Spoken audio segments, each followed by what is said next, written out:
രാഷ്ട്രീയ നിരീക്ഷകൻ ടി.ജി. മോഹൻദാസിന്റെ അറസ്റ്റുമായി ബന്ധപ്പെട്ട് വ്യാപകമായ പ്രതിഷേധം സംസ്ഥാനത്ത് അലയടിക്കുകയാണ്. ഈ വാർത്തയാണ് വളരെ വിശദമായി ലൈവ് റിപ്പോർട്ട്സിന്റെ ആദ്യഘട്ടം ചർച്ച ചെയ്യുന്നത്. മറ്റൊരു റിപ്പോർട്ട് ഇതുമായി ബന്ധപ്പെട്ട് പോകേണ്ടതുണ്ട്. ഭരണഘടനാ അവഹേളനവും ഹൈന്ദവ വിരുദ്ധ പരാമർശവും നടത്തിയ മുൻ മന്ത്രി സജി ചെറിയാനും മുൻ സ്പീക്കർ എ.എൻ. ഷംസീറിനും സംരക്ഷണം തുടരുകയാണ് സംസ്ഥാന പോലീസ്.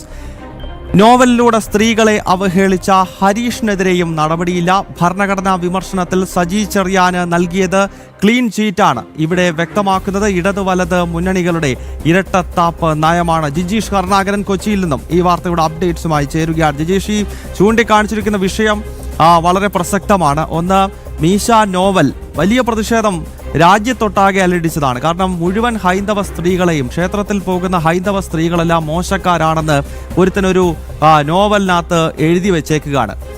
ആ വിഷയം കോടതിയിലെത്തി.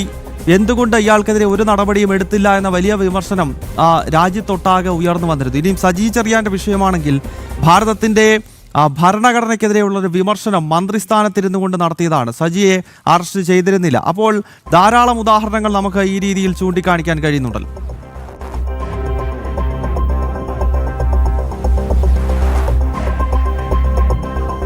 ഗൗതം, അത് തന്നെയാണ് ഒരു പോലീസിന്റെ ഇരട്ട മുഖം, ഇരട്ട നീതി എന്നെല്ലാം പറയാവുന്നതിന്റെ ഏറ്റവും പ്രത്യക്ഷ ഉദാഹരണങ്ങൾ തന്നെയാണ് അത്. സജി ചെറിയാന്റെ കാര്യത്തിലാണെങ്കിലും ഷംസീറിന്റെ കാര്യത്തിലാണെങ്കിലും ഹരീഷിന്റെ കാര്യത്തിലാണെങ്കിലും എല്ലാം തന്നെ നമുക്ക് വ്യക്തമാകും.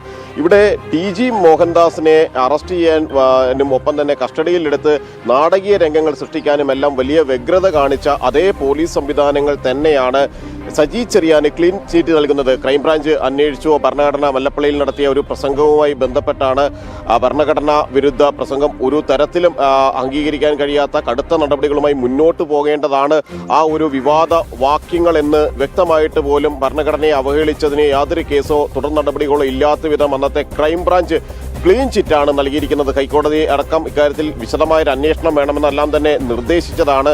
അവിടെയാണ് ക്ലീൻ ചിറ്റ് നൽകിയത്. ഒപ്പം തന്നെയാണ് ഗൗതം സൂചിപ്പിച്ചതുപോലെ ഹരീഷ് ചെയ്തിരിക്കുന്ന ആ ഒരു കൃത്യം എന്താണ് എന്ന് നമുക്കറിയാം. ആസൂത്രിതമായി അല്ലെങ്കിൽ തൻ്റെ ചില താല്പര്യങ്ങളും ഹൈന്ദവ വിരുദ്ധതയും എല്ലാം നോവലിലൂടെ കുത്തിക്കയറ്റാൻ വേണ്ടി ശ്രമിക്കുന്ന ഹരീഷിന്റെ വാക്യങ്ങൾ ആ നോവലിൽ തിരികെ കയറ്റുന്നു. അങ്ങനെ ഹൈന്ദവ സ്ത്രീകളെ ഒന്നാകെ അപമാനിക്കുന്ന, ഒന്നാകെ അവഹേളിക്കുന്ന പരാമർശം നടത്തിയ ആ ഹരീഷിനെതിരെ ഒരു നടപടിയും ഉണ്ടായില്ല എന്ന് മാത്രമല്ല, ഹരീഷിനെ വിമർശിച്ച ആളുകൾക്കെതിരെ, അത് സമൂഹ മാധ്യമങ്ങളിലൂടെ അവഹേളിച്ചു എന്നെല്ലാം പറഞ്ഞുകൊണ്ട് അവർക്കെതിരെ നിരവധി കേസുകൾ ചുമത്തുന്നു, അവരെ അറസ്റ്റ് ചെയ്യുന്നു, അവരെ ഈ രീതിയിൽ കസ്റ്റഡിയിലെടുക്കുന്നു, ചോദ്യം ചെയ്യുന്നു.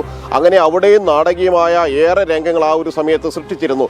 ഷംസീറിന്റെ കാര്യത്തിലാണെങ്കിൽ, എൻ ഷംസീറിന്റെ കാര്യത്തിലാണെങ്കിൽ അവിടെ ഗണപതി മിത്താണ് എന്ന വിവാദ പ്രസംഗം നടത്തിയ ഹൈന്ദവ വിശ്വാസങ്ങളെ തന്നെ ചോദ്യം ചെയ്തുകൊണ്ടായിരുന്നു അന്ന് ഷംസീർ മുന്നോട്ട് പോയത്. വിവിധ ഹൈന്ദവ സമുദായ സംഘടനകൾ പ്രതിഷേധവുമായി തെരുവിലിറങ്ങേണ്ട സാഹചര്യം പോലും അത് സൃഷ്ടിച്ചിരുന്നു. എന്നിട്ട് പോലും തൻ്റെ വാക്യങ്ങൾ പൂർണ്ണമായും പിൻവലിക്കാൻ അന്ന് ഷംസീർ തയ്യാറായിരുന്നില്ല. ആ ഷംസീറിനെതിരെ പരാതികൾ ഉണ്ടായിട്ടും അവിടെയും കേസെടുക്കാൻ തയ്യാറായില്ല.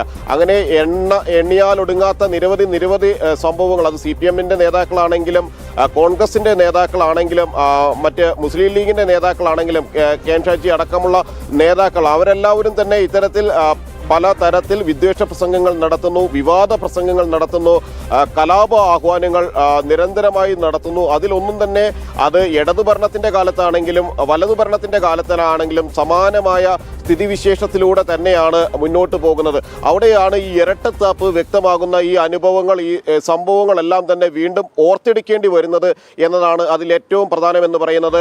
M.M. മണിയെ പോലുള്ള നേതാക്കൾ എത്ര തവണ സ്ത്രീവിരുദ്ധ പരാമർശങ്ങൾ ആവർത്തിച്ച് നടത്തിയിട്ടുണ്ട് എന്നത് പൊതുസമൂഹം കണ്ടതാണ്. അവിടെ ഒരു ഘട്ടത്തിൽ പോലും M.M. മണിയെതിരെ കേസെടുക്കുകയോ M.M. മണിയെ ഇതുപോലെ നാടകീയ രംഗങ്ങൾ സൃഷ്ടിച്ച് അറസ്റ്റ് ചെയ്ത് കൊണ്ടുപോവുകയോ ഒന്നും തന്നെ ചെയ്തിട്ടില്ല. ആ നാടകീയ രംഗങ്ങൾ സൃഷ്ടിക്കാതെ സാധാരണ നടപടികൾ പൂർത്തിയാക്കാൻ പോലും അന്നത്തെ പോലീസ് കൃത്യമായ ഒരു ശ്രമം നടത്തിയിരുന്നില്ല എന്നതാണ് അതിൽ ഏറ്റവും പ്രധാനം. പിന്നീട് വന്ന UDF സർക്കാരും ഇക്കാര്യത്തിൽ മുൻ കേസുകൾ വീണ്ടും പരിശോധിച്ച് അതിലാവശ്യമായ നടപടികൾ എടുക്കുന്നതിൽ യാതൊരു തരത്തിലുള്ള താല്പര്യവും കാണിക്കുന്നില്ല. അങ്ങനെ കോൺഗ്രസിന്റെയും CPM-ന്റെയും നേതാക്കളോട് ഒരു നീതിയും ഒപ്പം ദേശീയതയെ ഉയർത്തിപ്പിടിക്കുന്ന ശക്തമായ വാദഗതികൾ തങ്ങൾക്ക് ഇഷ്ടമില്ലാത്ത വാദങ്ങൾ മുന്നോട്ട് വയ്ക്കുന്ന ആളുകളെ കൊടുക്കുന്നതിന് വേണ്ടിയുള്ള കേസുകൾ എടുക്കുമ്പോൾ അതിൽ മറ്റൊരു നീതിയും നടപ്പിലാക്കുന്ന പോലീസ് സംവിധാനങ്ങൾ തന്നെയാണ് ഇവിടെ അനാവരണം ചെയ്യപ്പെടുന്നത്.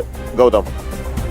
ഭരണഘടനാ അവഹേളനവും ഹൈന്ദവ വിരുദ്ധ പരാമർശവും നടത്തിയ മുൻ മന്ത്രി സജി ചെറിയാനും മുൻ സ്പീക്കർ AN ഷംസീറും അടക്കമുള്ളവർക്ക് സംരക്ഷണം തുടരുന്ന സംസ്ഥാന പോലീസാണ് TG മോഹൻദാസിനെ കഴിഞ്ഞ ദിവസം വീട്ടിൽ കയറി അറസ്റ്റ് ചെയ്തത്. നോവലിലൂടെ സ്ത്രീകളെ അവഹേളിച്ച ഹരീഷിനെതിരെയും ഇതുവരെ ഒരു നടപടിയും ഉണ്ടായിട്ടില്ല. നമുക്കറിയാം, ഹൈന്ദവ സ്ത്രീകൾ മുഴുവൻ മോശം സ്ത്രീകളാണ് എന്ന ധ്വനിയുള്ള പരാമർശമാണ് മീശ നോവലിലൂടെ ഹരീഷ് നടത്തിയത്. അതുമായി ബന്ധപ്പെട്ട് വ്യാപകമായ പ്രതിഷേധം നമ്മുടെ രാജ്യത്തിൻ്റെ എല്ലാ ഭാഗത്തും ഉണ്ടായതാണ്. അതിൽ ഒരു തരത്തിലുള്ള അറസ്റ്റോ മറ്റു നടപടികളിലേക്കോ കേരളത്തിൽ അന്ന് അധികാരത്തിലിരുന്ന സർക്കാരാകട്ടെ, പിന്നീട് ഇപ്പോൾ അധികാരത്തിലേറിയിട്ടുള്ള സർക്കാരാകട്ടെ, ഒരു നടപടിയും ഉണ്ടായിട്ടില്ല എന്ന വസ്തുത നമ്മൾ ഓർക്കേണ്ടതുണ്ട്. സജി ചെറിയാന് ക്ലീൻ ചീറ്റ് നൽകുകയാണ് ചെയ്തത്. ഇവിടെ വ്യക്തമാകുന്നത് ഇടത് വലത് മുന്നണികളുടെ ഇരട്ടത്താപ്പ് നയമാണ് എന്ന കാര്യത്തിൽ യാതൊരു സംശയവുമില്ല.